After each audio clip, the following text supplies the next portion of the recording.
మీరెప్పుడైనా రాత్రి రోడ్డు పైన నడుస్తున్నప్పుడు పాము కనిపించిందనుకొని భయపడ్డారా? తర్వాత అది తాడని తెలిసి నవ్వుకున్నారా? ఎప్పుడైనా అందరూ నన్నే టార్గెట్ చేస్తున్నారు అనిపించిందా? లేదా ఎవరో పిలిచినట్టు అనిపించి తిరిగి చూస్తే ఎవరు లేనట్టు అనిపించిందా? అయితే ఇది అబ్నార్మల్ కాదు. ఇదే ఇల్యూషన్, డెల్యూషన్, హాలుసినేషన్.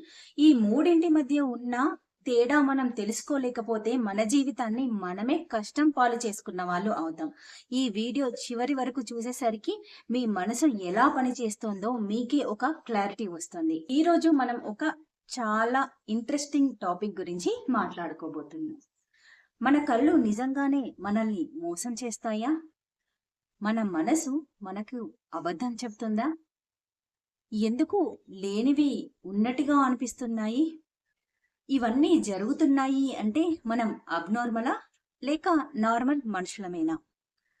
ఈరోజు మనం తెలుసుకోబోయేది ఇల్యూషన్ అంటే ఏంటి? డెల్యూషన్ అంటే ఏంటి? హాలుసినేషన్ అంటే ఏంటి? ఇవి మన లైఫ్‌లోకి ఎలా వస్తాయి? మనం ఎప్పుడు జాగ్రత్త పడాలి? హాయ్ అండి, నేను సుస్మిత, ఎమోషనల్ వెల్నెస్ కోచ్. ఈ వీడియోను స్కిప్ చేయకుండా ఎండ్ వరకు చూడండి. నచ్చితే లైక్ చేయండి. మీ అమూల్యమైన అభిప్రాయాన్ని కామెంట్ బాక్స్లో తెలపండి. ఎవరికైనా యూస్ అవుతుంది అనుకుంటే షేర్ చేయండి. ముందుగా ఇప్పుడు ఇల్యూషన్ అంటే ఏంటో క్లియర్గా అర్థం చేసుకోవడానికి ప్రయత్నం చేద్దాం. ఇల్యూషన్ అంటే ఏంటి? అక్కడ నిజంగా ఉంటుంది. అది వస్తువు గాని ఇంకేదైనా కానీ. కాకపోతే మన మెదడు దానిని ఉన్నది ఉన్నట్టుగా కాకుండా వేరేలాగా చూపిస్తుంది. దీనినే ఇల్యూషన్ అంటారు. ఇప్పుడు దీనికి ఒక ఎగ్జాంపుల్ చెప్తాను. అది అందరికీ రిలేటెడ్ అవుతుంది. ఇప్పుడు మీరు రాత్రిపూట రోడ్డు పైన నడుస్తున్నట్టు ఊహించుకోండి. అక్కడ ఎక్కువ వెలుతురు లేదు. తక్కువ వెలుతురు ఉంది. రోడ్డు పైన ఒక పొడుగుగా కాస్త వంకరగా కనిపించింది. అప్పుడు మీరు వెంటనే ఏమనుకుంటారు? అయ్యో! పాము అని అనుకుంటారు. వెంటనే హార్ట్ బీట్ పెరిగిపోతుంది. చేతులు వణికిపోతాయి. వెనక్కి వెళ్ళిపోతారు. వెంటనే తగ్గిపోతారు. కాస్త టైం అయ్యాక కొంచెం ధైర్యం చేసి అదేంటి అని అబ్జర్వ్ చేస్తే అక్కడ ఉంది పాము కాదు, తాడు. అప్పుడు వెంటనే మీకు నవ్వొస్తుంది. అయ్యో! తాడును చూసి పాము అనుకొని భయపడ్డాను అని. ఇలా ఎందుకు జరుగుతుంది? మన మెదడు ఎప్పుడు కూడా సేఫ్టీ ఫస్ట్ అని చెబుతుంది. ఇప్పుడు చీకట్లో ఉన్నాము, పొడవుగా ఒకటి కనిపించింది, పాము అని అనుకుంటాము. ఎందుకు అంటే మనకి సేఫ్టీ ఫస్ట్ అని మన మెదడు డిసైడ్ చేస్తుంది. అందుకే ఆ తాడు కూడా మనకి పాములాగా కనిపించింది. ఇప్పుడు రెండో ఎగ్జాంపుల్ చూద్దాం. అది నైట్. మీరు లైట్ ఆఫ్ చేసి పడుకున్నారు. ఒక అర్ధరాత్రి మీకు మెలకువ వచ్చింది. వాటర్ తాగాలనిపించి ఆ రూమ్‌లో నుంచి బయటికి వెళ్లారు. అక్కడికి వెళ్ళేసరికి అక్కడ కార్నర్‌లో ఎవరో నిలబడి ఉన్నట్టుగా అనిపించింది. వెంటనే మీకు చాలా భయమేసింది. హార్ట్ బీట్ పెరిగిపోయింది. చెమటలొచ్చేశాయి. ఎవర్రా ఇది అర్ధరాత్రి మన ఇంట్లోకొచ్చారు అని చెప్పి భయపడ్డారు. ఓకే అని మెల్లిగా లైట్ వేసి చూస్తే ఏముంది? అక్కడ చైర్‌లో కొన్ని క్లాత్స్ ఉన్నాయి. అది మీకు చీకటిలో ఒక మనిషి ఎవరో అక్కడ ఉన్నట్టుగా అనిపించింది. అప్పుడు ఓహో! ఇవా! నేనింకా ఏదో అనుకున్నాను అని చెప్పి నవ్వుకుంటారు. వెంటనే అప్పుడు మీరు రిలీఫ్ అవుతారు. ఇక్కడ ఏం జరిగింది? చీకటిలో అక్కడ ఏదో ఒకటి కనిపించేసరికి మీరు ఒక మనిషి ఉన్నారేమో, మన ఇంట్లోకి ఎవరైనా వచ్చారేమో అనుకొని భయపడ్డారు. ఇది కూడా ఇల్యూషనే. ఎందుకు అంటే చీకట్లో మన కళ్ళు సరిగా చూడలేవు. అప్పుడు మెదడు ఏం చేస్తోంది? పాత మెమోరీస్‌తో మ్యాచ్ చేస్తోంది. ఇలా ఉంది అంటే మనిషి అయ్యుండొచ్చు అని చెప్పి అది డిసైడ్ చేస్తోంది. అందుకే బట్టలు కూడా మనకి మనిషిలా కనిపిస్తాయి. ఇప్పుడు ఇంకొక ఎగ్జాంపుల్ చూద్దాం. మనం ఏదైనా వర్క్‌లో ఉన్నాము. అంటే ఉదాహరణకి వంట చేస్తున్నాము, లేదా ఫోన్ చూస్తున్నాము, లేదా టీవీ చూస్తున్నాము. అప్పుడు మనల్ని ఎవరో పిలిచినట్టుగా వినిపిస్తోంది. మనం వెంటనే ఏంటి అని చెప్పి తిరిగి చూస్తాము. తిరిగి చూస్తే అక్కడ ఎవరు కనిపించరు. మళ్ళీ ఒకసారి చెక్ చేసుకుంటాం. ఎవరైనా ఉన్నారా? పిలిచారా అని. కానీ అక్కడ ఎవరు కనిపించరు. కానీ ఎందుకిలా జరుగుతుంది? ఎందుకు అంటే మన మెదడు ప్రతిరోజు చాలా సౌండ్స్ ప్రాసెస్ చేస్తుంది. అది ఫ్యాన్ సౌండ్ లేదా టీవీ సౌండ్ బయట వెళ్ళే వాహనాల శబ్దం, గాలి శబ్దం ఏదైనా మన పేరుకి దగ్గరగా ఉంటే మన మెదడు వెంటనే దాన్ని ఎవరో పిలిచారు అన్నట్టుగా దాన్ని ట్రాన్స్లేట్ చేసి వినిపిస్తుంది. వెంటనే మనం రెస్పాండ్ అవుతాం. ఎందుకు ఇలా జరుగుతుంది? రీజన్ ఏంటి అంటే మనం అలసిపోయి ఉండవచ్చు, లేదా చాలా స్ట్రెస్లో ఉండి ఉండవచ్చు, లేదా చాలా భయపడుతూ ఉండవచ్చు, సరిగా నిద్ర లేకపోవటం వల్ల కూడా ఇలా జరుగుతుంది. చీకటిలో లేదా తక్కువ వెలుతురు ఉన్నప్పుడు కూడా ఇలా జరుగుతుంది. ఎందుకు అంటే ఇలాంటి సిచ్యువేషన్స్ లో మన మెదడు అనేది లేజీ అయిపోతుంది. అప్పుడు అది కంప్లీట్ ఇన్ఫర్మేషన్ తీసుకోకుండానే గెస్ చేసి ఆన్సర్ చేస్తుంది. మిమ్మల్ని ఎవరో పిలిచారు అని. అప్పుడు మనం వెంటనే రెస్పాండ్ అవుతాము. ఇది కూడా ఇల్యూషనే. ఇక్కడ మీరు ఒక విషయం గుర్తుపెట్టుకోండి. ఇల్యూషన్ రావడం అంటే మీరు వీక్ అని కాదు, అబ్నార్మల్ అని కాదు. ఎందుకంటే ఇది మనుషులందరికీ వస్తుంది, సహజం. ఇది నార్మల్ బ్రెయిన్ ఫంక్షన్. ఇల్యూషన్ అంటే ఒక వస్తువు ఉంటుంది, కానీ మనం దాన్ని వేరేలాగా తప్పుగా చూస్తాము. ఇప్పుడు నెక్స్ట్ టాపిక్ లోకి వెళ్ళిపోదాం. అది డెల్యూషన్.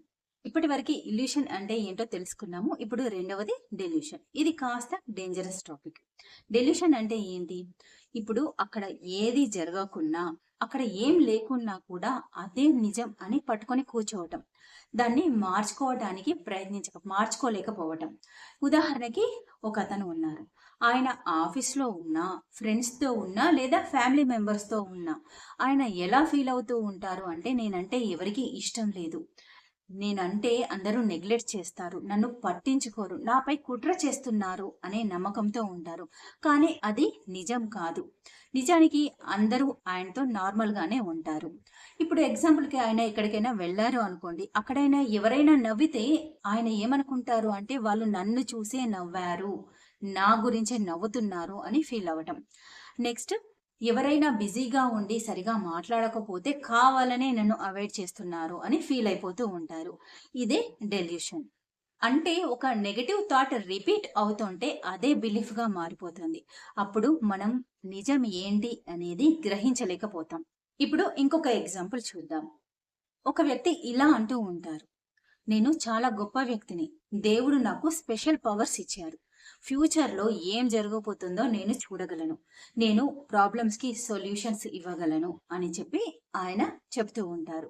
కానీ అక్కడ అది నిజం అని ఎలాంటి ప్రూఫ్ లేదు. కాకపోతే ఆయన 100% అదే నిజం అని నమ్ముతారు, చెప్తారు. ఈ మధ్య ఇది చాలా కామన్ అయిపోయింది. సోషల్ మీడియాలో ఇలాంటి వ్యక్తులను నమ్మి చాలా మంది మోసపోతున్నారు. కాబట్టి జాగ్రత్తగా ఉండండి. ఇది కూడా ఆయన బిహేవియర్ కూడా డెల్యూషన్. అంటే అక్కడ నిజం కాకపోయినా కూడా అదే నిజం అని ఆయన నమ్ముతున్నారు, మిమ్మల్ని నమ్మించడానికి ప్రయత్నం చేస్తున్నారు. కాబట్టి చాలా జాగ్రత్తగా ఉండండి. ఇప్పుడు ఇంకొక ఎగ్జాంపుల్ చూద్దాం. ఈ మధ్య చాలా ఫ్యామిలీస్లో జరుగుతున్న సిచ్యువేషన్ ఇది. హస్బెండ్ లేదా వైఫ్ ఇలా అనుకుంటూ ఉంటారు, నా పార్ట్నర్ నన్ను చీట్ చేస్తున్నారు, నాకు తెలియకుండా ఎవరితో చాట్ చేస్తున్నారు, లేదా ఎవరితో కాల్స్ మాట్లాడుతూ ఉన్నారు అని. అది నిజం కాకపోవచ్చు, అయినా కూడా వాళ్ళు అది 100% నిజం అని నమ్ముతారు. ఎప్పుడైనా ఎక్కడికైనా వెళ్ళి లేటుగా వస్తే ఎందుకు లేటుగా వచ్చావు, ఎక్కడికి వెళ్ళావు అని ఎంక్వైరీ చేస్తూ ఉంటారు. అప్పుడప్పుడు మొబైల్ తీసుకుని చెక్ చేస్తూ ఉంటారు, ఎవరెవరితో చాట్ చేశారు, ఎవరికి ఎలాంటి మెసేజెస్ పెట్టారు, ఎవరికి ఎప్పుడు కాల్ చేశారు, ఎంతసేపు మాట్లాడారు అని ఇలా చెక్ చేస్తూ ఉంటారు. ఇంకా లైవ్ లొకేషన్ అనేది వచ్చేసింది. అంటే వాళ్ళు ఎక్కడికి వెళ్ళారో వీళ్ళకి ఖచ్చితంగా తెలియాలి, ఎటు వెళ్ళారు, ఏం చేశారు, ఎంతసేపు ఉన్నారు అనేది ఇలా తెలుసుకుంటూ ఉంటున్నారు. అంటే అక్కడ ప్రూఫ్ లేకపోయినా కూడా 100% ఇదే నిజం, వాళ్ళు నన్ను చీట్ చేస్తున్నారు, నన్ను మోసం చేస్తున్నారు అని దాన్ని నమ్ముతూ ఉంటారు. ఇది కూడా డెల్యూషన్. ఎందుకు ఇది వస్తుంది? ఎక్కువగా స్ట్రెస్లో ఉండటం వల్ల వస్తుంది. డిప్రెషన్లోకి వెళ్ళిపోయిన వాళ్ళకి వచ్చే ఛాన్సెస్ ఉన్నాయి. ఇంకా లోన్లీనెస్, చుట్టూ ఎందరూ ఉన్నా కూడా ఒంటరితనంగా ఫీల్ అవుతూ ఉంటారు, ఒంటరిగా ఉండటం ఇష్టపడుతూ ఉంటారు, వాళ్ళకి వచ్చే ఛాన్సెస్ కూడా ఉన్నాయి. Next, emotional neglect. ఎవరైతే ఎమోషనల్ నెగ్లెక్ట్కి గురవుతారో వాళ్ళలో వచ్చే ఛాన్సెస్ కూడా ఎక్కువగా ఉన్నాయి. ఆర్ పాస్ట్ ట్రామా, గతంలో జరిగిన గాయాలను మనం ఇంకా అనుభవిస్తూ ఉంటాము, దానివల్ల కూడా వచ్చే ఛాన్సెస్ ఉన్నాయి. మనసు వీక్ అవుతే రాంగ్ బిలీఫ్ అనేది టేక్ ఓవర్ చేస్తుంది. సో డెలిషన్ని ఎవరు నెగ్లెక్ట్ చేయకూడదు. ఎందుకంటే ఇది రిలేషన్స్‌ని పాడు చేస్తోంది. జాబ్‌ని స్పాయిల్ చేస్తుంది. జీవితంలో ఉన్న ప్రశాంతతను తీసివేస్తుంది. కాబట్టి ఎవరినైనా కలిసి హెల్ప్ తీసుకోవటం అనేది తప్పు కాదు. అది మీ స్ట్రెంగ్త్ అవుతుంది. ఇప్పుడు మూడవది హాలుసినేషన్. ఇది చాలా సీరియస్. హాలుసినేషన్ అంటే అసలక్కడ ఏమీ ఉండదు. కాకపోతే అది రియల్‌గా జరుగుతున్నట్టు మనం అనుకుంటాము. అంటే మన మెదడు మూవీ క్రియేట్ చేస్తుంది. ఉదాహరణకి ఒకతను ఒంటరిగా కూర్చొని ఉన్నాడు. అతనికి ఎలాంటి సౌండ్స్, ఎలాంటి వాయిసెస్ వినిపిస్తున్నాయి అంటే, "నువ్వు యూజ్‌లెస్, నువ్వు దేనికి పనికిరావు, నువ్వు వేస్ట్" అని ఇలాంటి మాటలు వినిపిస్తున్నాయి. తిరిగి చుట్టూ చూస్తే అక్కడ ఎవరు లేరు. కాకపోతే వాయిస్ మాత్రం రియల్‌గా వినిపిస్తుంది. ఇది హాలుసినేషన్. ఇప్పుడు ఇంకొక ఎగ్జాంపుల్ చూద్దాం. ఒకరు నైట్ గదిలో పడుకొని ఉన్నారు. సడెన్‌గా గదిలో ఒక కార్నర్‌లో ఎవరో నిలబడి ఉన్నట్టుగా, అంటే రియల్‌గా ఒక వ్యక్తి ఆర్ ఏదో నిలబడి ఉన్నట్టుగా వాళ్ళ కళ్ళకి కనిపిస్తోంది. లైట్ వేసి చూస్తే అక్కడ ఎవరు ఉండరు. ఇది కూడా హాలుసినేషనే. నెక్స్ట్, కొంతమందికి ఎవరో వచ్చి టచ్ చేసినట్టు, అంటే ఆ టచ్‌ని కూడా ఫీల్ అవుతారు. కొంతమందికి ఏవైనా పురుగులు పాకుతున్నట్టుగా, వెళ్ళిపోతున్నట్టుగా, నిజంగా అక్కడ ఉన్నట్టుగా కనిపిస్తాయి. కాకపోతే అక్కడ అలాంటివేమీ ఉండవు. ఇది కూడా హాలుసినేషన్. ఇది రావడానికి రీజన్స్ ఏంటి? Heavy depression. ఎవరైతే చాలా డీప్‌గా డిప్రెషన్‌లోకి వెళ్ళిపోతారో వాళ్ళకి వచ్చే ఛాన్సెస్ ఎక్కువగా ఉంటాయి. Next, sleeping problem. చాలా రోజులుగా లేదా నెలలుగా ఇలాంటి నిద్ర ప్రాబ్లమ్స్‌తో సఫర్ అవుతున్నారో వాళ్ళకి వచ్చే ఛాన్సెస్ కూడా చాలా ఎక్కువగా ఉంటాయి. లేదా ఆల్కహాల్ లేదా డ్రగ్స్‌కి ఎవరైతే అడిక్ట్ అవుతారో వాళ్ళకి కూడా వచ్చే ఛాన్సెస్ ఎక్కువగా ఉంటాయి. Or mental disorders. ఎవరైతే మెంటల్ డిజార్డర్స్ కలిగి ఉన్నారో వాళ్ళకి వచ్చే ఛాన్సెస్ కూడా ఉంటాయి. Next, extreme loneliness. ఎవరైతే చాలా ఒంటరిగా ఫీల్ అవుతుంటారో వాళ్ళకి కూడా వచ్చే ఛాన్సెస్ ఉంటాయి. ఎందుకంటే మెదడు టైర్డ్ అయిపోతే ఫేక్ సిగ్నల్స్‌ని క్రియేట్ చేస్తుంది. సో, కాబట్టి ఎవరైనా ఇలా ఫీల్ అవుతుంటే ఇగ్నోర్ చేయకండి, దాచిపెట్టకండి. డాక్టర్‌ని, కౌన్సిలర్‌ని లేదా కోచ్‌ని కలవటంలో ఎలాంటి తప్పు లేదు. వాళ్ళ హెల్ప్ తీసుకోవటం అనేది మీకు స్ట్రెంగ్త్ అవుతుంది. హాలుసినేషన్ అంటే అస్సలు లేని ప్రపంచంలోకి వెళ్ళిపోవటం. ఈ వీడియో చూస్తున్న కొంతమందికి నా లైఫ్‌లో కూడా ఇలాగే జరుగుతుంది అని అనిపించవచ్చు. మీకు కూడా అలా అనిపిస్తే మీరు వీక్ కాదు, మీరు ఒంటరి వారు కాదు, మీరు రాంగ్ పర్సన్ కాదు. మీ మనసుకి కొంచెం కేర్ కావాలి అంతే. మన బాడీకి ఫీవర్ వస్తే మనం ఎలా అయితే డాక్టర్ దగ్గరికి వెళ్లి కలుస్తామో, ఇది కూడా అంతే. మన మనసుకి పెయిన్ వస్తే హెల్ప్ తీసుకోవడంలో ఎలాంటి తప్పు లేదు. మన థాట్స్‌ని మనం అబ్జర్వ్ చేయాలి. మన ఎమోషన్స్‌ని ఇగ్నోర్ చేయకూడదు. మన పెయిన్‌ని హైడ్ చేయకూడదు. స్ట్రాంగ్ పీపుల్ అంటే ప్రాబ్లమ్‌ని హైడ్ చేయరు. ప్రాబ్లమ్‌ని సాల్వ్ చేస్తారు. కాబట్టి బీ స్ట్రాంగ్, స్టే కనెక్టెడ్. ఈ వీడియో మీకు నచ్చితే లైక్ చేయండి. ఎవరికైనా యూజ్ అవుతుంది అనుకుంటే షేర్ చేయండి. మీకు ఏదైనా డౌట్ ఉంటే కామెంట్ బాక్స్‌లో పెట్టండి. నా ఛానల్‌ని సబ్స్క్రైబ్ చేసుకోండి. Thank you.